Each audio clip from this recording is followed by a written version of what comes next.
Sir e rickshaw के जो जून है उनको उनके जून में जाना चाहिए। हमारा जो स्टैंड है, हम स्टैंड के बाहर तो हम घूम तो रहे नहीं हैं। अब सुबह से गाड़ियां लगाई हैं, किसी का फेरा लगा है, किसी का नहीं लगा। अगर यही हाल रहा तो हम अपने बच्चे कैसे पालेंगे? गाड़ियाँ भी महंगी हैं, ये महंगी ली हुई हैं। 45 डिग्री टेम्परेचर है, सुबह से एक एक फेरा लगाया है। ई रिक्शा वाला सबसे बुरी हालत इसकी ये है कि जब भी ब्रेक मारेगा स्टैंड के आगे आके मारेगा। हमारा झगड़ा हो जाता है। हम तो बार बार यही बोलते हैं कि स्टैंड के आगे आप 100 मीटर आगे ब्रेक मारो, चाहे 100 मीटर पीछे मेरे। ई रिक्शा जो है वो रिस्की है। अभी कल देखा हमने, ई रिक्शा उल्टा हो गया ये सेंट पीटर स्कूल के सामने।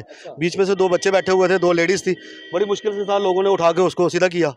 तो मैं कहता हूँ वो रिस्की है, और साथ में वो रूरल एरिया के लिए है, तो अर्बन एरिया के लिए तो वो है ही नहीं। ई रिक्शा और नॉर्मल जो ऑटो वाले हैं इनके बीच में हर बार झड़प देखी जा रही है, तो इसके ऊपर आप क्या कहना चाहेंगे? सर ई रिक्शा के जो जून है उनको उनके जून में जाना चाहिए। हमारा जो स्टैंड है, हम स्टैंड के बाहर तो हम घूम तो रहे नहीं हैं। अब सुबह से गाड़ियाँ लगाई हैं, किसी का फेरा लगा है, किसी का नहीं लगा। अगर यही हाल रहा तो हम अपने बच्चे कैसे पालेंगे? गाड़ियाँ भी महंगी हैं, ये महंगी ली हुई हैं। तब गाड़ियाँ महंगी थी, अब तो एकदम ये रेट ख़त्म हो गया। इसमें कोई सवारी भी नहीं बैठती है, क्योंकि वो सस्ते हैं। वो आते हैं, ब्रेक मारते हैं, सवारी बिठा के ले जाते हैं। अब किस किस से झगड़ा करेंगे? यहाँ तो जैसे पहले एक पेपर में निकला था, उनकी जून दी उनको, उनकी जून में चले जाए, चलो वो भी अपनी रोजी रोटी कमाए। पैसे तो उनने भी खर्चे हैं, तो पैसे हमने खर्चे हैं, तो हमारा भी कोई दाल फुल्का देखना चाहिए। गवर्नमेंट सरकार को देखना चाहिए कि भाई ये ऑटो वाले हैं, ये इनका भी अपना सर्कल चलना चाहिए। सबका अपना अपना सर्कल चलना चाहिए। रिक्शा चलता रहा तो कैसे चल पाएगा? अब रिक्शा वाले देखो, कोई निकर डाल के चला रहा है, कोई कैसे चला रहा है। हमारा तो अगर यूनिफॉर्म नहीं पहना है तब भी ट्रैफिक वाले रोक लेंगे। लाइसेंस नहीं है? लाइसेंस किसी के पास नहीं, उनके पास 10-20% लाइसेंस है। जो लोकल आदमी है उनके पास लाइसेंस है, जो बाहर के किसी के पास लाइसेंस नहीं है। अब ये तो हम नहीं देख सकते, तो अगर हम बोलते भी हैं तो हम पे उल्टा झगड़ा करते हैं। हालात तो ऐसे है कि पूरा दिन धूप में, इस टाइम 45 डिग्री टेम्परेचर है, सुबह से एक एक फेरा लगाया है। ई रिक्शा वाला सबसे बुरी हालत इसकी ये है कि जब भी ब्रेक मारेगा स्टैंड के आगे आके मारेगा। हमारा झगड़ा हो जाता है। हम तो बार बार यही बोलते हैं कि स्टैंड के आगे आप 100 मीटर आगे ब्रेक मारो, चाहे 100 मीटर पीछे मेरे।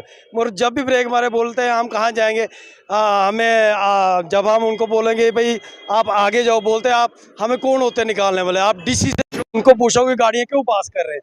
हम किस किस से झगड़ा करें? हमारा तो धंधा ही चौपड़ हो गया। बच्चों की फीसें देनी, हमने लोन ले रखे, कैसे कहाँ से लोन चुकाए। ये लोगों से बात करते हैं कि क्या नाम है आपका सर? राजकुमार। राजकुमार। ई रिक्शा ज़्यादा बेनिफिशियल है या ये ऑटो? ई रिक्शा जो है वो रिस्की है। अभी कल देखा हमने, ई रिक्शा उल्टा हो गया ये सेंट पीटर स्कूल के सामने। बीच में से दो बच्चे बैठे हुए थे, दो लेडीज़ थी। बड़ी मुश्किल से था, लोगों ने उठा के उसको सीधा किया। तो मैं कहता हूँ वो रिस्की है, और साथ में वो रूरल एरिया के लिए है, तो अर्बन एरिया के लिए तो वो है ही नहीं। तो जिस तरीके से ये ऑटो रिक्शा है, एक तो सॉलिड है, और दूसरा इसमें ये है कि जितना चार्जेस ये करते हैं, मैं समझता हूँ कि इससे ज़्यादा चार्जेस वो करते हैं। चार्जेस के, अगर चार्जेस की बात करें, चलो चार्जेस की अगर बात करें तो इसका चार्ज फिर कम है। लेकिन जो पेट्रोल गाड़ी है, ये गरीब लोग हैं बेचारे ऑटो रिक्शा वाले। ये सुबह से लेकर शाम तक अपना ऑटो चलाते हो, टैक्स वगैरह सब पे करते हैं, हर तरीके का इनको रिस्क रहता है, ठीक है।